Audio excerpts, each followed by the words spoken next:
അമ്മ എന്താന്നും മിണ്ടാത്തത്? ഇവളെ എടുത്തു വളർത്തിയതില് എനിക്കും യശോദയ്ക്കും പിഴച്ചുപോയിന്ന് അമ്മയ്ക്ക് ഇപ്പൊ പറയാൻ തോന്നുന്നുണ്ടോ?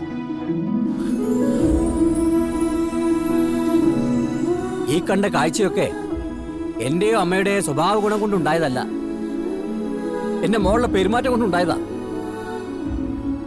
ഇനിയെങ്കിലും അതൊക്കെ ഒന്ന് മനസ്സിലാക്കി പെരുമാറാൻ ശ്രമിക്കുക.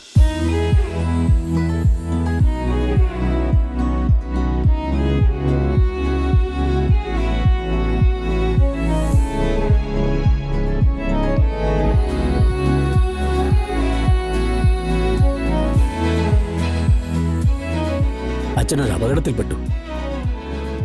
പക്ഷേ രക്ഷിച്ച് കൈപിടിച്ച് കയറ്റാൻ അച്ഛനൊരു മോളുണ്ട്. അച്ഛന് മഹാഭാഗ്യവാദി.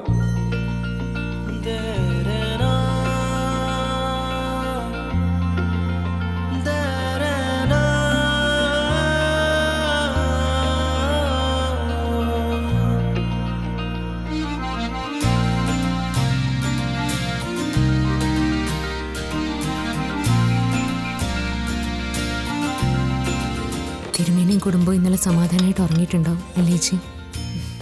തീർച്ചയായിട്ടും. മോൾക്ക് വേണ്ടി എന്തെങ്കിലുമൊക്കെ ചെയ്യണമെന്ന് മനസ്സിലാഗ്രഹിച്ചിരുന്നു. ഓരോന്നോരോന്നായിട്ട് ഈശ്വരൻ കൺമുന്നിലേക്ക് എത്തിച്ചേരുമല്ലോ. ദേവനാരായണൻ തിരുമേനിയുടെ സാമ്പത്തിക പ്രശ്നങ്ങൾ ഇതോടെ അവസാനിക്കും. ഇനി അവിടെ എന്ത് തന്നെ ഉണ്ടായാലും മോളുടെ കയ്യിൽ പണം കൊടുത്തു വിടണം. അതൊന്നും പറയാൻ പറ്റില്ല. ഇപ്പൊ തന്നെ സഹായിച്ചത് ഒരല്പം കൂടുതലാ. ഈ കടം തന്നെ എങ്ങനെ വീട്ടെന്നുള്ള പരിഭ്രമത്തിലായിരിക്കും രാധിക മോള്. അവള് പറയട്ടെ. ഇന്നെന്റെ കുട്ടി വരുമ്പോ അവളുടെ കണ്ണിലും പ്രശ്നങ്ങൾ ഒഴിഞ്ഞതിന്റെ സന്തോഷം എനിക്ക് കാണാലോ. എങ്കിൽ വേഗം കഴിച്ചോളൂ, രാധിക വരാനുള്ള സമയമായിട്ടുണ്ട്.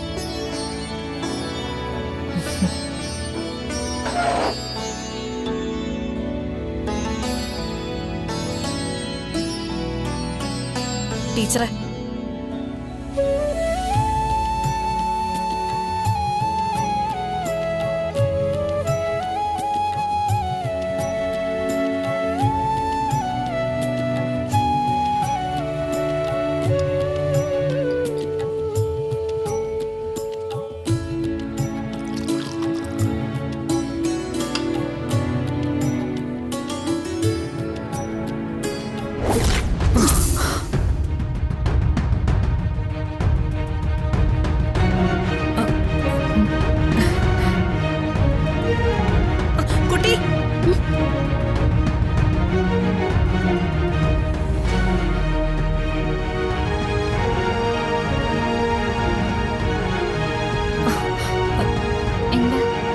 അല്ല രാധികെ, അച്ഛൻ വല്ലതും പറഞ്ഞോ? ഇന്നലെ രാത്രി മുഴുവനും അച്ഛനമ്മയും മാഡത്തിനെ കുറിച്ച് പറയായിരുന്നു. മാഡത്തിന് വേണ്ടിയായിരുന്നു ഞങ്ങളുടെ ഒക്കെ പ്രാർത്ഥന.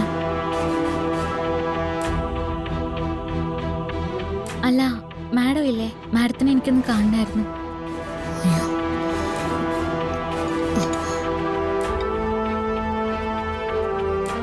അതിനെന്താ, മാഡം ഇവിടെ തന്നെ ഉണ്ട്, നമുക്ക് കാണാലോ.